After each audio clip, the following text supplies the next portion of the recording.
Hi everyone. तो आज हम बनाएंगे सूजी के रावेदार लड्डू।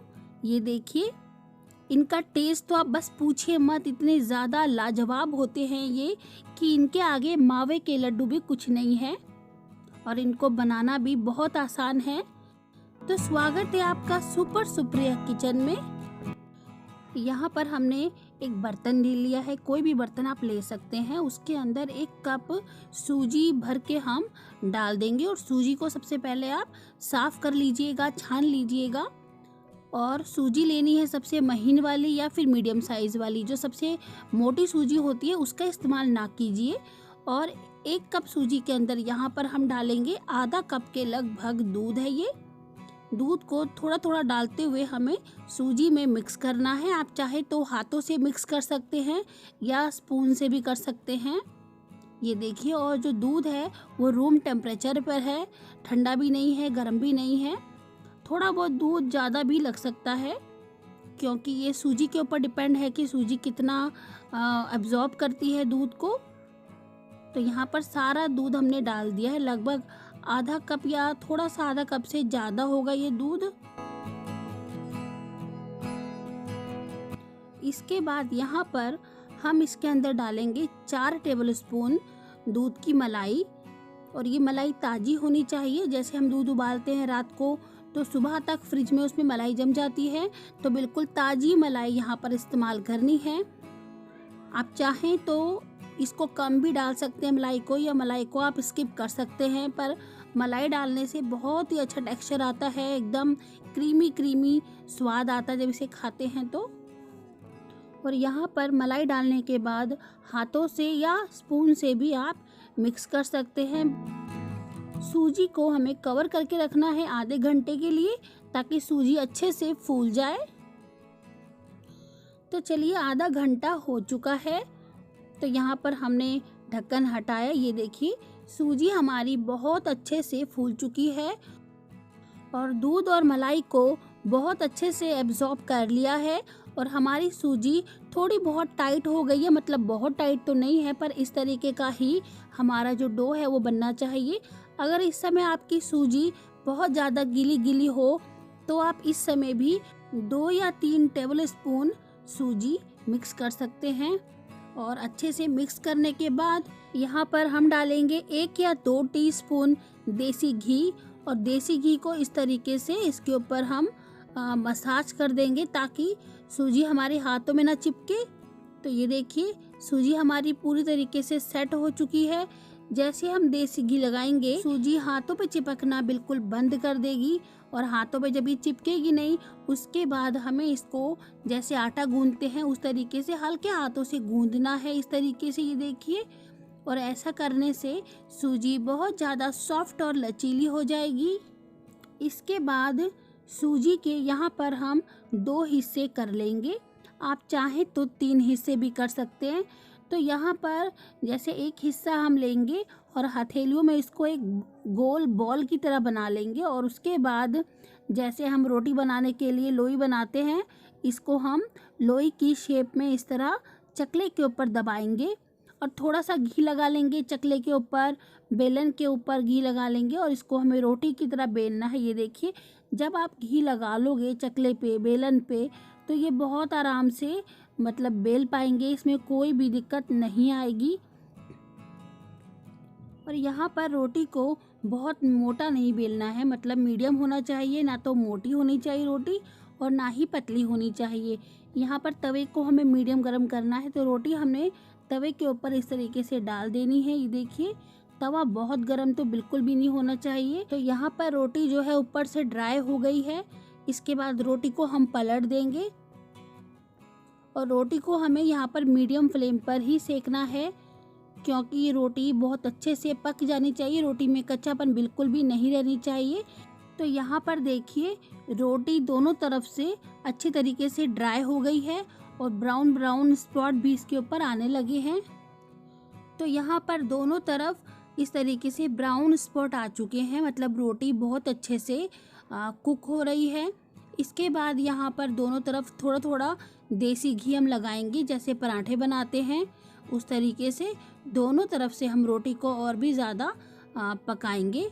और यहाँ पर उसके बाद कोई भी हम फोर्क ले लेंगे, इस तरीके से हम रोटी के ऊपर प्रिक प्रिक कर देंगे, जिससे क्या होगा, रोटी में हो जाएंगे होल, और होल के अंदर घी जाकर रोटी को अंदर से भी बहुत अच्छे से पका देगा। और फ्लेम यहाँ पर मीडियम ही रहेगी। तो यहाँ पर रोटी के अंदर प्रिक हमने कर लिया, उसके बाद भी हम थोड़ा बहुत घी लगाकर रोटी को सेकेंगे, मतलब पराठे को सेकेंगे, ताकि होल के अंदर घी चले जाए और रोटी बहुत अच्छे से अंदर से भी करारी हो जाए। तो यहाँ पर पराठा हमारा बिल्कुल तैयार है। इसको हम फ्लेम पर से निकालकर एक प्लेट में रख लेंगे और इसको हम ठंडा होने देंगे। तो यहाँ पर इसके बाद दूसरी रोटी भी सूजी की हम बना लेंगे। ये देखिए, इसका भी हमने पराठा बहुत अच्छे से सेकना है, मीडियम फ्लेम पे सेकना है। तो दोनों पराठे हमारे बन चुके हैं। अब ये दोनों पराठों को हमें पूरी तरीके से ठंडा करना है। यहाँ पर हम एक पैन ले लेंगे और पैन में हमें 1 टेबल स्पून देसी घी डालना है। और उसके बाद यहाँ काजू, बादाम और पिस्ते को हमने लंबा लंबा बारीक बारीक काट लिया है, इसको हम यहाँ पर डाल देंगे और हमें इन्हें रोस्ट करना है। तो इनका जो कलर है बिल्कुल भी डार्क नहीं करना, बस हल्का सा रोस्ट हो जाए उतना ही रोस्ट हमें इन्हें करना है। यहाँ पर हमारे ड्राई फ्रूट्स भुन चुके हैं, तो इनको हम एक प्लेट में निकाल लेंगे। तो यहाँ पर हम मिक्सी का एक जार ले लेंगे और उसके बाद पराठों को देखेंगे। अगर पराठे बिल्कुल ठंडे हैं तो ही उसको पीसना है। पराठे अगर गर्म है हल्के से भी तो पहले उसको आप ठंडा कर लीजिए। तो हमारे पराठे तो बिल्कुल ठंडे हो चुके हैं, तो इनको इस तरीके से टुकड़ों में तोड़ तोड़ कर मिक्सी जार में हम डाल लेंगे और इनको हमें पल्स पर पीसना है, मतलब रुक रुक कर पीसना है, पल्स पर पीसना है और बिल्कुल भी इसमें कोई दूध या कोई भी पानी नहीं डालना। तो यहाँ पर हमारे पराठों को हमने पल्स पर पीस लिया है। ये देखिए कितने अच्छे से ये पीस चुके हैं, एकदम दरदरी फॉर्म में। ये हमारा रावेदार पाउडर तैयार हुआ है, मतलब बिल्कुल भी बारीक वाला पाउडर नहीं है, बिल्कुल रावेदार पाउडर है। तो हमको बिल्कुल ऐसा ही पाउडर चाहिए। इसके बाद इन पराठों के पाउडर को किसी भी थाली के अंदर हम निकाल लेंगे। जो ड्राई फ्रूट हमने भून के रखे हुए थे वो ड्राई फ्रूट यहाँ पर इसके अंदर हम मिक्स कर देंगे। ये जो हमारा मिश्रण है इसके अंदर से थोड़ा सा हिस्सा लेकर हम छोटी प्लेट में रख देंगे, क्योंकि जो छोटी प्लेट का जो हमारा भाग है उसके अंदर हम गुड़ से लड्डू बनाएंगे। और ये जो बड़ा वाला जो बड़ी प्लेट है, जो इसके अंदर जो बड़ी प्लेट है इसके अंदर हम जो चीनी का बूरा आता है उससे हम लड्डू बनाएंगे। और इसके बाद इसके अंदर हम डाल देंगे 2 टेबल स्पून डेसिकेटेड कोकोनट।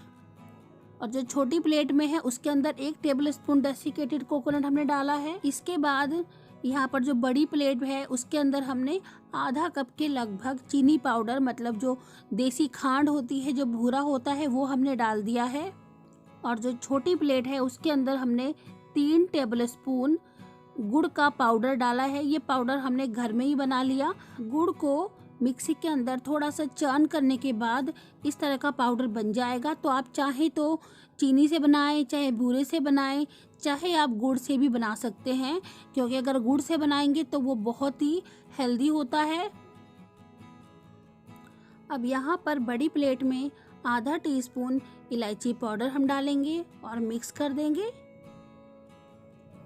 साथ ही छोटी प्लेट में भी आधा टीस्पून इलायची पाउडर डाल के मिक्स कर देंगे। तो अब हम लड्डू बांधेंगे।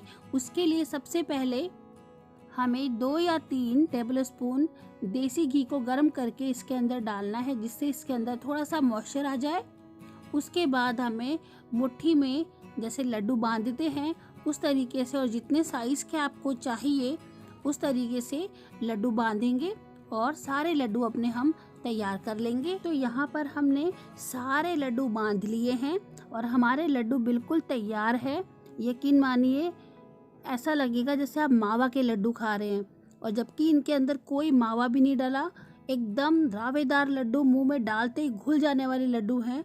आप इनको ज़रूर बनाइएगा और किसी भी मौके पर, किसी भी खास मौके पर आप इनको बना सकते हैं। बनाना भी बहुत आसान है। तो ओके गाइज, अगर आपको ये लड्डू की रेसिपी बहुत अच्छी लगी है तो प्लीज़ लाइक करें, शेयर करें और मेरे चैनल को सब्सक्राइब करें और बेल आइकन को ज़रूर दबाएं।